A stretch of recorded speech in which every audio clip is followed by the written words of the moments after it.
Hello students, lesson number 6 superposition of waves के ये part में आज हम सॉल्व करेंगे एक्सरसाइज को और उसमें क्वेश्चन नंबर 1 एमसीक्यू को सॉल्व करेंगे और क्वेश्चन नंबर 2 जो शॉर्ट आंसर टाइप क्वेश्चन है 1 to 5 उसको सॉल्व करेंगे।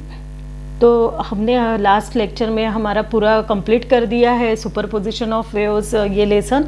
तो आज से ये एक्सरसाइज स्टार्ट करेंगे। एक्सरसाइज का पहला पार्ट देखेंगे, यानी इसमें देखेंगे क्वेश्चन नंबर 1 और क्वेश्चन नंबर 2। तो चलो स्टार्ट करते हैं।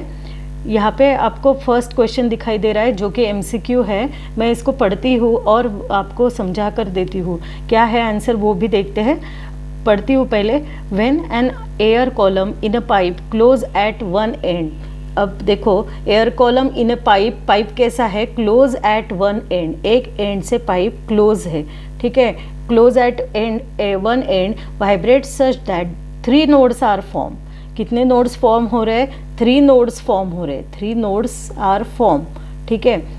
Form in it the frequency of its vibration is dash times the fundamental frequency. यानी हमको दिखाना है कि फ्रीक्वेंसी ऑफ इट्स वाइब्रेशन, उसकी 3 नोड्स तैयार हो गई है तो वो टाइम अगर सपोज फ्रीक्वेंसी एन डैश है तो इट इज़ कितने टाइम्स फंडामेंटल फ्रीक्वेंसी है। We denote always fundamental frequency by the letter n. तो n dash is equal to हमको निकालना है कितने times n. N is the fundamental frequency. Fundamental frequency के कितने टाइम्स है जो frequency of vibration, where n dash is frequency of vibration, ठीक है। तो अब हम देखो, हमने देखा है पहले ही थ्योरी में कि अगर हम कंसिडर करते हैं क्लोज पाइप विच इज़, ये पाइप को कंसिडर करें विच is close at one and, तो ओनली कौन से हार्मोनिक प्रेजेंट रहते हैं वहाँ पे? तो ओनली ऑड हार्मोनिक्स प्रेजेंट रहते हैं। तो इसलिए हम यहाँ पे लिखेंगे in close pipe, in close pipe only odd harmonics are present. Odd harmonics, कौन से हार्मोनिक्स प्रेजेंट रहेंगे? Odd harmonics are present, only odd harmonic present रहेंगे। अब देखो, हम यहाँ पे अच्छे से समझ लेंगे। पहले हमको मालूम है कि if we consider a pipe which is close at one end, कैसा पाइप है ये? Close at one end pipe, ठीक है। Close at one end pipe है। तो इसमें हमने देखा हुआ है कि फंडामेंटल फ्रीक्वेंसी पे कैसा था कि एक एंटी नोड तैयार होता है और एक नोड तैयार होता है। This is fundamental mode, sorry fundamental mode पे एक एंटी नोड और एक नोड तैयार होता है, ये हमने देखा हुआ है। सेकेंड जो फर्स्ट मोड है, it is known as first overtone बोल सकते हो या सेकंड हार्मोनिक बोल सकते हो। तो उसमें क्या होता है कि there is a formation of 2 nodes and 2 anti nodes, 2 anti nodes और 2 नोड्स तैयार होंगे। तो ये नोड है, ये भी यहाँ पे नोड है और यहाँ पे ये एंटी नोड है और ये एंटी नोड है। दैट इज़ जब फर्स्ट ओवरटोन होगा, फर्स्ट ओवरटोन पे हमको दिखाई दे रहा है कि कितने नोड्स तैयार होते हैं? 2 nodes and 2 anti nodes. 2 nodes तैयार है, 2 एंटी नोड्स तैयार है, ठीक है। फर्स्ट फंडामेंटल में 1 एंटी नोड, 1 नोड तैयार है। हमको कैसा चाहिए? 3 नोड्स चाहिए। तो 3 नोड्स है यानी वहाँ पे 3 एंटी नोड्स भी होने चाहिए, ठीक है। तो ये हमारी कंडीशन है, यानी हमको ये ऐसा चाहिए। देखो, यानी यहाँ पे ये फर्स्ट नोड यहाँ पे तैयार हो गया, this is the second node, और यहाँ पे सेकेंड नोड तैयार हो गया और this is the third node. यानी ये जो अब सिचुएशन आएगी, यानी वी गेट 3 नोड्स। यहाँ पे हमको कितने नोड्स मिल रहे हैं? 3 नोड्स है और 3 एंटी नोड्स भी मिल रहे हैं। ये एक एंटी नोड, ये यहाँ पे एक एंटी नोड, यहाँ पे एक एंटी नोड, यानी 3 नोड्स और 3 एंटी नोड्स मिल रहे हैं। और ये कौन सा है? देखो, ये है हमारा सेकेंड ओवरटोन में, सेकेंड ओवरटोन है ये। ओके, यहाँ तक आपको समझ में आया? तो only odd harmonics are present, यानी पहले इसमें हमको एन मिलता है। एक नोड जब मिलता है तब हमको हमारी फ्रीक्वेंसी रहती है n, it is known as fundamental frequency. When we get 2 node and 2 anti node, 2 node और 2 एंटी नोड मिलते हैं तो फ्रीक्वेंसी इज़ 3n होगी, क्योंकि only odd harmonics are present. तो सेकेंड 2n नहीं रहेगा, 3n रहेगा। और व्हेन वी गेट 3 नोड्स और 3 anti nodes, then the frequency is 5 into n, that is 5 times fundamental frequency. ठीक है, यानी क्वेश्चन में देखो यहाँ पे दिया है कि कितने नोड्स चाहिए, 3 नोड्स है, 3 नोड्स पे कितने टाइम्स फंडामेंटल फ्रीक्वेंसी रहेगा, 3 नोड्स पे 5 टाइम फंडामेंटल फ्रीक्वेंसी रहेगा, यानी आंसर इज 5 आंसर है, यानी option number D is the correct answer, D है वो करेक्ट आंसर है। ठीक है, समझ में आया? ओके, देखो थ्योरी आपकी अच्छी होनी चाहिए तो ही आप एमसीक्यू को अच्छे से सॉल्व कर सकते हो, इसलिए थ्योरी अच्छी करनी बहुत ज़रूरी है। ओके, नेक्स्ट सेकेंड एमसीक्यू की तरफ जाते हैं। If 2 organ open organ pipes of length 50 centimetre, 2 organ pipe हम कंसिडर कर रहे हैं, और कैसे है 2 organ pipe, open organ pipe है। ठीक है, तो एक की लेंथ है, एक सपोज फर्स्ट की लेंथ है L1, it is 50 centimetre, 50 centimetre means it is 0.5 metre. ठीक है, ये हो गया। अब सेकेंड ऑर्गन पाइप की लेंथ दी है 51 centimetre, 51 centimetre, suppose L2 is equal to 51 centimetre, that is it is equal to 0.51 metre. Sounded together produce 7 beats per second, कितने बीट्स तैयार हो रहे हैं, 7 बीट्स तैयार हो रहे हैं। हमको ये मालूम है कि बीट्स, नंबर ऑफ बीट्स कैसे पकड़ते हैं, it is the frequency of beats, it is equal to difference between the 2 frequencies, that is frequency of beats हम लेते हैं, frequency of beats it is denoted by n, it is equal to difference between the 2 frequencies, that is first pipe की N1 और second pipe की N2, ये formula हमको मालूम है। ठीक है, तो क्या पूछा है, if 2 open organ pipe of length 50 centimetre and 51 centimetre sounded together produce 7 beats per second, the speed of sound is, तो हमको निकालना है speed of sound, that is v की वैल्यू निकालनी है। ठीक है, तो देखो स्टार्ट करते हैं। अब हमको fundamental frequency of open pipe मालूम है, क्या है फंडामेंटल फ्रीक्वेंसी, इसका फॉर्मूला हमको मालूम है कि ओपन पाइप है तो fundamental frequency of open pipe कितनी रहती है, it is equal to n is equal to v upon twice l रहती है। ठीक है, अब यहाँ पे हम एंड करेक्शन वगैरह कुछ भी लेंगे नहीं, क्योंकि d या डायमीटर या रेडियस ऐसा कुछ भी दिया नहीं है, तो डायरेक्टली हम n is equal to v upon twice l लेते हैं। अब यहाँ पे देखो लेंथ L1 जो है, यानी फर्स्ट पाइप की लेंथ है, it is less than L2। ठीक है, और हमको मालूम है, दिखाई दे रहा है आपको कि n is inversely proportional to the length 1 upon l। ठीक है, n is proportional to 1 upon l दिखाई दे रहा है। अब L1 छोटा है L2 से, तो नेचुरली जो N2 ये N1 जो है, यानी फ्रीक्वेंसी बड़ी होगी, N1 फ्रीक्वेंसी फर्स्ट, इसकी फ्रीक्वेंसी बड़ी होगी सेकेंड से, बिकॉज दोनों भी n और l इन्वर्सली प्रोपोर्शनल है। ठीक है, यहाँ तक समझ में आया? तो N1 ये क्यों लेते हैं, ये क्यों टेस्ट करना है हमको, क्योंकि यहाँ पे N1 माइनस N2 ये लेना पड़ता है, तो इसलिए N1 ग्रेटर है कि N2 ग्रेटर है, ये हमको चेक करना पड़ता है। अदरवाइज़ आपको N2 माइनस N1, अगर N2 बड़ा रहता था तो आपको फॉर्मूला में N2 माइनस N1 लेना पड़ता था।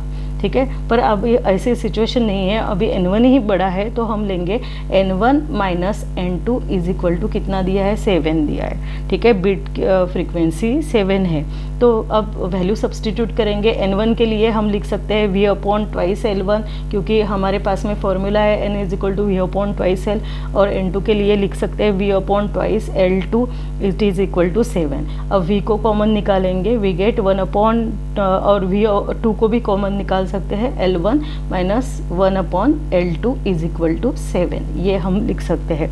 ठीक है, अब इसको सॉल्व करेंगे, L1 L2 ये है जो है कैसा आएगा देखो। नेक्स्ट इसमें लिखती हूँ मैं, यहाँ पे लिखती हूँ L1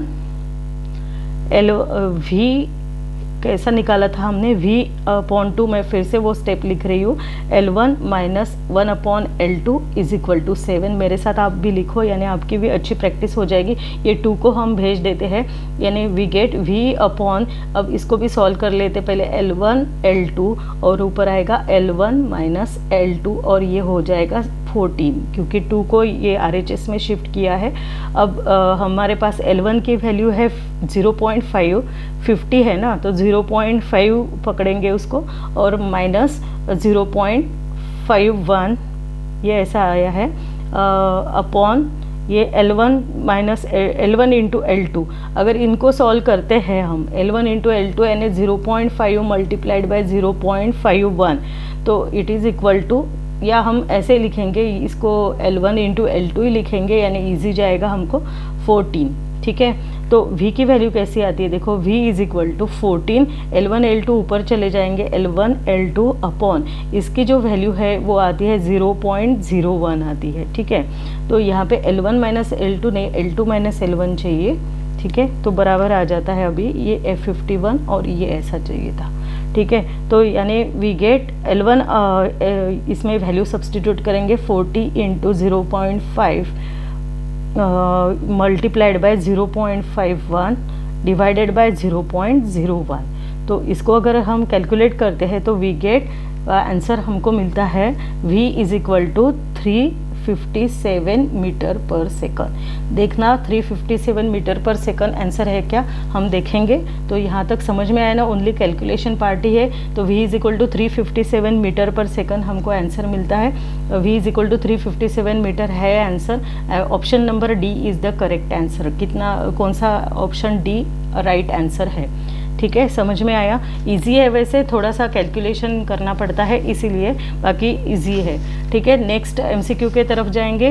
देखो 3rd नंबर का एमसीक्यू मैं पढ़ती हूँ। The tension in a piano wire is increase by 25%। Tension को इंक्रीज किया है 25%, इतना इंक्रीज किया है, ठीक है। टेंशन को इंक्रीज किया है तो जो नया टेंशन होगा वो कैसा होगा वो देखेंगे। It's frequency becomes dash times the original frequency. तो अब उसकी फ्रीक्वेंसी कितने टाइम ओरिजिनल फ्रीक्वेंसी होंगी ये हमको दिखाना है, ठीक है। तो जो टेंशन सपोज करो ओरिजिनल टेंशन था T, उसको 25% इंक्रीज़ किया है तो हमको न्यू टेंशन मिलता है। सपोज इट इज़ T1 ले सकते हो आप, या हम T डैश लेंगे। T dash is equal to T plus 25%, इसको पकड़ेंगे ऐसा। तो वी गेट, अब कैसा मिलेगा देखो, T ये जो हमको मिल रहा है 25% T मिल रहा है, हाँ ये ऐसा मिल रहा है। तो it is equal to T dash is equal to क्या आ जाएगा फिर, T प्लस 25/100 यानी 0.25 T ऐसा होगा। That is T dash is equal to 1.25 T ऐसा आ जाता है, ठीक है। ये हमको मिलता है। अब आपको मालूम है what is the relation between fundamental frequency and tension. तो we know that fundamental frequency is directly proportional to the square root of tension, ठीक है। ये तो हमको मालूम ही है। तो अब स्क्वायर रूट ऑफ टेंशन है तो जो न्यू फ्रीक्वेंसी, ये तो ओरिजिनल फ्रीक्वेंसी है जब टेंशन T था। अब 25% इंक्रीज होने के बाद में न्यू फ्रीक्वेंसी हमारी सपोज करेंगे n डैश है। तो इसको ही हमको कैलकुलेट करना है। तो हमारे पास में फॉर्मूला है n is equal to 1/2 L under root of T by m, ठीक है। ये फॉर्मूला है हमारे पास में। अब ऐसे n डैश का भी फॉर्मूला लिखेंगे। n dash is equal to 1/2 L under root of T dash upon m। n dash upon n करते हैं, 1/2 L तो कैंसिल ही हो जाएगा। n डैश अपॉन n तो वी गेट m भी कैंसिल हो जाएगा। तो यहाँ पे हमको सिर्फ मिलता है T डैश अपॉन T। अब T डैश अपॉन T की वैल्यू ये जो हमको इक्वेशन मिला है उसके ऊपर से निकालेंगे। T dash upon T is equal to 1.25, ठीक है। सब्सटीट्यूट करेंगे 1.25 को, n dash upon n is equal to under root of 1.25। अगर इसका स्क्वायर रूट अगर हम निकालते हैं तो we get n dash is equal to 1.12 n, that is new frequency. ये फंडामेंटल क्या पूछा है देखो, it's frequency become dash times the original frequency. वो न्यू फ्रीक्वेंसी है वो कितने टाइम्स ओरिजिनल फ्रीक्वेंसी n थी, कितने टाइम्स है 1.12 टाइम्स। दैट इज है यहाँ पे option number B is the right answer. कौन सा है, ऑप्शन नंबर बी, ठीक है। समझ में आया। तो नेक्स्ट एमसीक्यू की तरफ जाते हैं। नेक्स्ट एमसीक्यू है एमसीक्यू नंबर 4। देखेंगे, मैं पढ़ती हूँ इसको। Which of the following equation represents a wave travelling along y axis. Y axis के अलोंग जो वेव ट्रैवल कर रही है तो उसका इक्वेशन कौन सा है, ठीक है। जब हम एक्स एक्सिस से ट्रैवल कर रही है वेव ऐसा कंसिडर करते हैं तो डिस्प्लेसमेंट हम लेते हैं y लेते हैं और तब हम x को यूज़ करते हैं अंदर। जनरली हम ऐसा लिखते हैं a sin kx minus omega T लेते हैं, ठीक है। ये वेव कैसी है, it is travelling along the x axis के अलोंग ट्रैवल कर रही है। बट यहाँ पे और जब पॉजिटिव एक्स एक्सिस के अलोंग जब रहती है तो बीच में हम निगेटिव साइन रहता है वहाँ पे, और निगेटिव जब रहती है तो वहाँ पे पॉजिटिव रहता है। तो यहाँ पे क्या पूछा है, which of the following equation represents a wave travelling along the y axis. Along the y axis, ये तो अलोंग पॉजिटिव एक्स एक्सिस है, तो अलोंग पॉजिटिव वाई एक्सिस। अब निगेटिव अगर रहता था तो निगेटिव वाई एक्सिस बोलते थे, पर नहीं है, यानी पॉजिटिव वाई एक्सिस है। तो वाई एक्सिस के लिए हम लेंगे x इज इक्वल टू क्या आएगा, a साइन, अब यहाँ पे के एक्स की जगह क्या आएगा, के वाई माइनस ओमेगा टी, ठीक है। ये इक्वेशन हमको मिल रहा है। तो ये इक्वेशन यानी ऑप्शन नंबर ए जो है उसमें ये इक्वेशन है। बाकी जो साइन कॉस ऐसा तो ये तो करेक्ट ही नहीं है। तो ये तो जो है ये बी नंबर वाला वो तो एक्स वाला है, एक्स एक्सिस के अलोंग ट्रैवल करने वाली वेव है ये। तो यानी ये option number A is the right answer, ठीक है। ऑप्शन नंबर ए हमारा राइट है। ओके, यहाँ तक समझ में आया। तो यहाँ पे 4 MCQ हमारे कंप्लीट हो जाते हैं। 5th MCQ की तरफ जाते हैं। थेरोटिकल ही है क्वेश्चन, देखो। A standing wave is produce, standing wave produce हो रही है on the string fix eight one end, एक एंड से स्ट्रिंग फिक्स है, ठीक है, with the other and free, दूसरा एंड फ्री है उसका। The length of the string, अब लेंथ ऑफ द स्ट्रिंग कैसी रहेंगी उसको हमको करना है, ठीक है। तो देखो क्या बोला है, a standing wave is produce on a string fix eight one and with the other and free.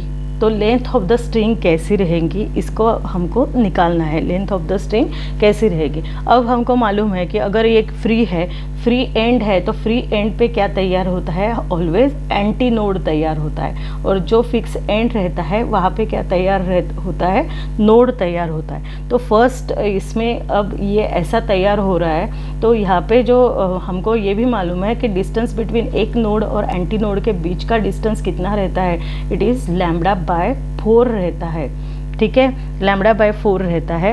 तो यानी इट इज़ और दूसरा अगर हम कंसिडर करेंगे, सपोज एक दूसरी भी केस हम कंसिडर करते हैं, ये ऐसा है, दूसरे केस में कैसा रहेगा सेकेंड मोड पे, तो ये ऐसा रहेगा थोड़ा सा, ये फर्स्ट ऐसा भी क्रिएट होगा और ये ऐसा हमको मिलेगा, ठीक है। यानी एक नोड यहाँ पे, एक नोड यहाँ पे, ये एंटी नोड है, ये एंटी नोड है, ठीक है। अब ये लैम्बडा बाय 4 होगा, ये भी लैम्बडा बाय 4 होगा और ये भी लैम्बडा बाय 4 होगा। यानी we get lambda by 4 plus lambda by 4 plus lambda by 4, that is we get 3 lambda by 4। यानी फर्स्ट इसमें सिर्फ लैम्बडा बाय 4 मिल रही है, लेंथ मिल रही है लैम्बडा बाय 4, सेकेंड इसमें लेंथ मिल रही है 3 लैम्बडा बाय 4। अगर थर्ड भी कंसिडर करते हैं तो लेंथ मिलेंगी 5 लैम्बडा बाय 4, क्योंकि ये एक एंड ओपन है और एक एंड क्लोज है उसका। तो ऑड हार्मोनिक ही प्रेजेंट है, ऑड वाले प्रेजेंट रहते हैं। तो देखो अब पहला जो है क्या पूछा है कि the length of the string क्या रहेगी, तो length of the string must be an odd integral of lambda by 4। यानी पहले इसमें लैम्बडा बाय 4 मिल रहा है, दूसरे इसमें 3 लैम्बडा बाय 4 मिल रहा है। अगर हम तीसरा भी कैलकुलेट करते हैं तो ये देखो ऐसा मिलेगा ना, तीसरे के लिए 3 नोड मिलते हैं और ये ऐसा खुला रहेगा। तो देखो एक ये नोड, ये नोड, ये नोड और ये 2 हो गए, देखो 1 2 3 मिल रहे हैं यहाँ पे, और 2 एंटी नोड, 3 एंटी नोड मिल रहे हैं, ठीक है। तो ये लैम्बडा बाय 4 हो गया, ये लैम्बडा बाय 4 हो गया, ये बीच में लैम्बडा बाय 4, ये भी लैम्बडा बाय 4 और ये भी लैम्बडा बाय 4। यानी टोटल 5 लैम्बडा बाय 4 मिल रहा है। आपको हर बार दिखाई दे रहा है कि मल्टीपल जो है वो ऑड है, 1 मिला पहले, फिर 3 और 5। तो जो फर्स्ट इसमें देखो must be an odd integral multiple of lambda by 4, तो यही आंसर है। दूसरा आंसर हमारा ऑप्शन था must be an odd integral multiple of lambda by 2। Lambda by 2 तो 2 नोड का या 2 एंटी नोड का डिस्टेंस रहता है, तो ये तो रॉन्ग आंसर है। Must be an odd integral multiple of lambda, ये तो पॉसिबल नहीं है, और इवन इंटीग्रल तो पॉसिबल ही नहीं। तो correct option is option number A. Option number A is the right answer, ठीक है। तो इस प्रकार से हमारा यहाँ पे क्वेश्चन नंबर 1 कंप्लीट हो गया है। 5 के 5 MCQ हमने पूरे सॉल्व किए हैं। अब क्वेश्चन नंबर 2 की तरफ जाते हैं। क्वेश्चन नंबर 2 हमारे पास में है, देखो मैं पढ़ती हूँ पहले। A wave is represented by an equation y is equal to a sine bx plus ct। ठीक है, क्या इक्वेशन दिया है? y is equal to a sine bx plus ct, ये वेव इक्वेशन है। Given that constant a b and c are positive, a b c and are सब positive है। Can you tell in which direction the wave is moving, कौन से direction से wave जा रही है। ठीक है, तो हमको अभी हमने ये सॉल्व किया है। हमारा जनरल इक्वेशन ऐसा रहता है, y is equal to a sine kx plus omega t, ये रहता है हमारा इक्वेशन, जनरल वेव इक्वेशन। तो ये हमारा वेव इक्वेशन है। अब हमको मालूम है कि अगर ये बीच वाला जो साइन है क्या है, प्लस है, यानी दिस इज द, और ये y इज इक्वल टू है, that is this is the wave. कैसी वेव है? ट्रैवलिंग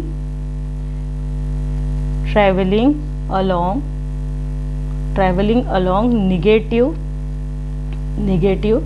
अब x है कि x के साथ x एक्सिस, ठीक है, निगेटिव x एक्सिस से ट्रैवल कर रही है, बीच में प्लस है इसलिए निगेटिव x एक्सिस से ट्रैवल कर रही है। तो ऊपर भी जो गिवन इक्वेशन है उसमें भी बीच में प्लस है और y इज इक्वल टू है, तो we see that this is a wave travelling along the negative x axis. तो आप यहाँ पे डायरेक्टली लिख सकते हो कि this equation y is equal to a sine bx plus c t represents a wave. क्योंकि ये शॉर्ट आंसर टाइप क्वेश्चन है तो आप डायरेक्टली लिख सकते हो represents a wave travelling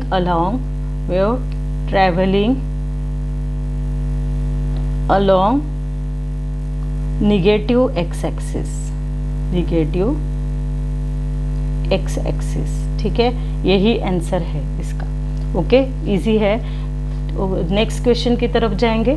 next question देखो क्या है। A string is fix at 2 ends. String कैसी है? फिक्स है, दोनों एंड से फिक्स है। ठीक है, string is fix at 2 ends and it's vibrating in its fundamental mode. Fundamental mode में वाइब्रेट हो रही है। It is known that 2 ends will be at rest. 2 ends कैसे है? रेस्ट पोजिशन पे है।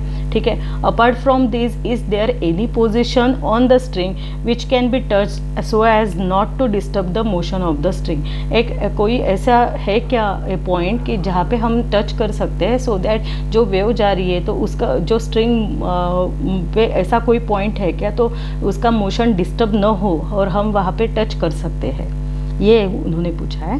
What will be the answer to this question if the string is vibrating in its first and second overtone. तो first इसमें है क्या? अब fundamental mode में तो आपको मालूम है कि कैसा रहता है। फंडामेंटल मोड में ये ऐसा रहेगा ना, ऐसा रहेगा। तो यहाँ पे तो ये 2 तो फिक्स पॉइंट है, तो यहाँ पे भी एक भी पॉइंट नहीं रहेगा कि इसको हम टच करेंगे। ठीक है, तो फंडामेंटल मोड पे एक भी पॉइंट नहीं रहेगा कि जहाँ पे हम टच करेंगे। So that the motion of the string is not disturb. ठीक है, but when we consider first overtone, अगर हम फर्स्ट ओवरटोन का कंसिडर कर रहे हैं, फर्स्ट ओवरटोन कैसा मिलेगा आपको? देखो, फर्स्ट ओवरटोन आपको ऐसा मिल रहा है, तो यहाँ पे एक पॉइंट आपको मिल सकता है, यहाँ पे बीच में, यहाँ पे हम टच कर सकते हैं सो दैट जो फर्स्ट ओवरटोन को एक पॉइंट मिल सकता है कि जहाँ पे हम टच कर सकते हैं so that the motion is not disturb. ठीक है, और सेकेंड ओवरटोन को भी पूछा है। देखो क्वेश्चन में सेकेंड ओवरटोन भी पूछा है, तो सेकेंड ओवरटोन में कैसा मिलेगा? ये ऐसा मिलेगा ना सेकंड ओवरटोन। ठीक है, ये अब अच्छी डायग्राम नहीं आ रही मेरे, ये जो स्टाइलस है वो आज सटक रहा है, आप प्लीज़ कंसिडर करिएगा। तो यहाँ पे आपको कितने पॉइंट्स मिलते हैं टच करने के लिए? तो यहाँ पे आपको 2 पॉइंट्स मिलते हैं so that the motion is not disturb. यानी for second overtone there are the 2 points so we can easily touch so that the motion of the string is not disturb. ठीक है, तो यही मैंने सब यहाँ पे लिखा हुआ है। देखो, there isn't any position on the string which can be touch so as to not disturb the motion of the string when it vibrates in a fundamental mode. एक भी पॉइंट नहीं रहेगा, इजंट लिखा है, ठीक है। सेकेंड देखो, there is only one point, एक ही पॉइंट रहेगा, जैसे हमने अभी देखा है एक ही पॉइंट रहता है सेकेंड मोड में, तो एक ही पॉइंट रहेगा ये बीच वाला एट द सेंटर, ठीक है, of the string when it vibrates in the first overtone. और सेकंड ओवरटोन में कैसा मिलता है, देखो सेकंड ओवरटोन में हमको एक पॉइंट, दो पॉइंट मिलते हैं, दो पॉइंट यानी ये एक और ये एक, तो there are two points which can be touch when string vibrates in second overtone. ठीक है, समझ में आया? तो आप इसका स्क्रीनशॉट ले लीजिएगा। वैसे तो मैं थ्योरी क्वेश्चन करके नहीं देती हूँ, बट बहुत सारे बच्चों के डिमांड थी कि थ्योरी क्वेश्चन भी कंप्लीट करके दे दूँ, तो इसलिए मैंने आज थ्योरी क्वेश्चंस भी लिए हैं। ओके, तो नेक्स्ट क्वेश्चन की तरफ जाते हैं। What are harmonics and overtones. ये हमने थ्योरी जब हमारा चालू था, लेसन जब हमारा चालू था तो ही लिया था कि हार्मोनिक्स यानी जो फ्रीक्वेंसी है, फंडामेंटल फ्रीक्वेंसी को ही हम बोलते हैं हार्मोनिक, ठीक है। तो and it is the overtone, जो frequency of particular overtone is the integral multiple of fundamental frequency, ठीक है। ये भी हमने देखा है। In strings and their columns the frequencies of overtones are integral multiple of fundamental frequency, hence they are termed as harmonics। उसको ही क्या बोलते हैं? हार्मोनिक्स बोलते हैं। all harmonics may not be present in a given sound। सब harmonics present रहेंगी ऐसे नहीं, ठीक है। ये सब हमने देखा हुआ है, इसलिए मैंने सिर्फ जस्ट पढ़ के आपको बताया।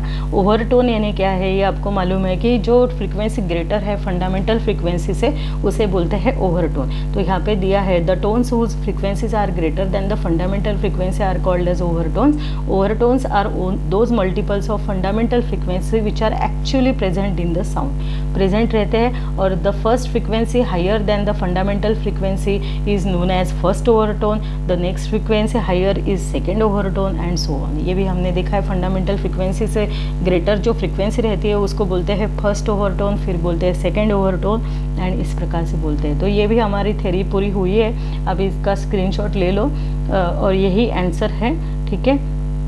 समझ में आया? नेक्स्ट क्वेश्चन की तरफ जाते हैं। नेक्स्ट क्वेश्चन है न्यूमेरिकल ही है, देखो इजी है। The amplitude of wave is represented by y is equal to 0.2 sin 4 pi, और ये इक्वेशन दिया है। अब यहाँ पे एम्पलीट्यूड नहीं चाहिए था, एम्पलीट्यूड नहीं है, ये डिस्प्लेसमेंट है, ये मिस्टेक है प्रिंटिंग। इथे यहाँ पे जो डिस्प्लेसमेंट चाहिए, क्योंकि y इज इक्वल टू दिया है तो इट इज़ द डिस्प्लेसमेंट, ठीक है। तो कितना दिया है, देखो मैं लिखती हूँ y is equal to 0.2 sine of 4 pi into bracket t upon 0.08 minus x upon 0.8 in SI units, ठीक है।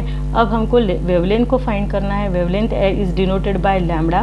फ्रीक्वेंसी को फाइंड करना है and amplitude of the wave को भी फाइंड करना है, ए को भी फाइंड करना है। अब डायरेक्टली आप बोलोगे हम कंपेयर करेंगे और हो गया, ऐसा नहीं है। अब हमारा जो जनरल इक्वेशन रहता है, जनरल इक्वेशन ऑफ SHM कैसा रहता है, देखो मैं लिखती हूँ SHM of progressive wave, progressive मैं शॉर्टली लिखती हूँ, प्रोग्रेसिव वेव कैसा रहता है, y is equal to a sine 2 pi t upon T minus x upon lambda. अब बहुत सारे बच्चे बोलेंगे हम डायरेक्टली कंपेयर कर लेते हैं ये और ये इक्वेशन को और हो गया, हमारा आंसर निकल गया। ऐसा नहीं है।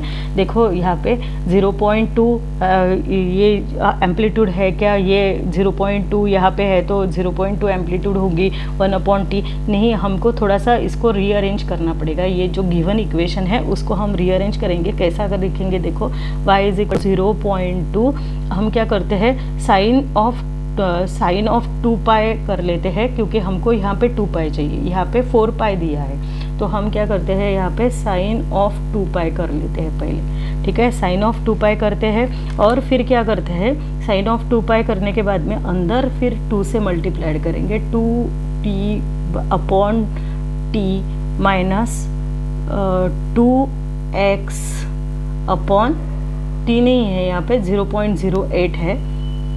एक मिनट, मैं अच्छे से फ्रेशली दूसरे इसमें ही लिखती हूँ, तो इसको कैंसिल कर देते हैं। ये दूसरे स्लाइड पे लिखती हूँ, आपको अच्छे से दिखाई देगा।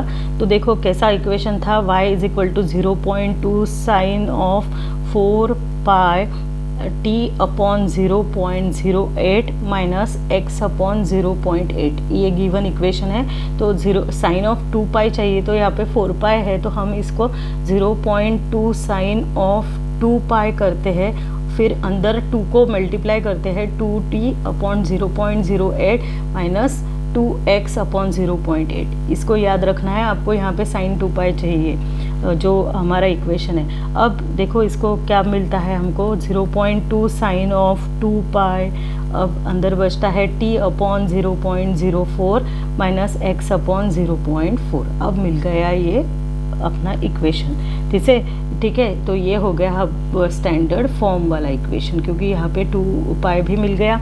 अब हम कंपेयर करेंगे हमारे जो स्टैंडर्ड इक्वेशन से, a sine 2 pi t upon T minus x upon lambda. अब हम यहाँ से निकालेंगे, कंपेयर करेंगे ये दो इक्वेशन को, कंपेयर करो क्या मिलता है। देखो a की जगह क्या है, a की जगह 0.2 है, तो a इज इक्वल टू कितना मिल रहा है, 0.2 मीटर। ओके, ऐसा यूनिट बोला ही है तो इसलिए मीटर में लिखेंगे। अब फ्रीक्वेंसी की बोला है निकालने के लिए, frequency is equal to 1/t रहता है। 1/t आपको दिखाई दे रहा है क्या है, 0.04 है, तो 0.04 यानी it is equal to we get f की वैल्यू कितनी मिलती है, n की वैल्यू कितनी मिलती है, इट इज़ 25 हर्ट्ज़ मिलेगी। ठीक है, अब लैम्बडा को सिंपल कंपेयर करना है, लैम्बडा की जगह वहाँ पे 0.4 है, तो लैम्बडा की वैल्यू कितनी आएंगी, 0.4 मीटर। यानी फ्रीक्वेंसी की वैल्यू हो गई 25 hertz, amplitude is 0.2 metre and wavelength is 0.4 metre. समझ में आया, इजी है वैसे। ओके, नेक्स्ट इसमें चले जाते हैं। अब नेक्स्ट क्या है, क्वेश्चन नंबर 3 है नेक्स्ट। तो आज यहाँ पे हमारा क्वेश्चन नंबर 2 को कंप्लीट किया है हमने। ठीक है, तो नेक्स्ट एक्सरसाइज के पार्ट में हम न्यूमेरिकल्स को सॉल्व करेंगे, या पहले हम ऐसा करते हैं क्वेश्चन नंबर 3 थोड़ा सा थ्योरेटिकल भी देख लेते हैं। ठीक है, तो आज के दिन इतना ही, अगले लेक्चर में फिर से मिलेंगे, तब तक के लिए बाय। इसकी प्रैक्टिस करो, थैंक यू।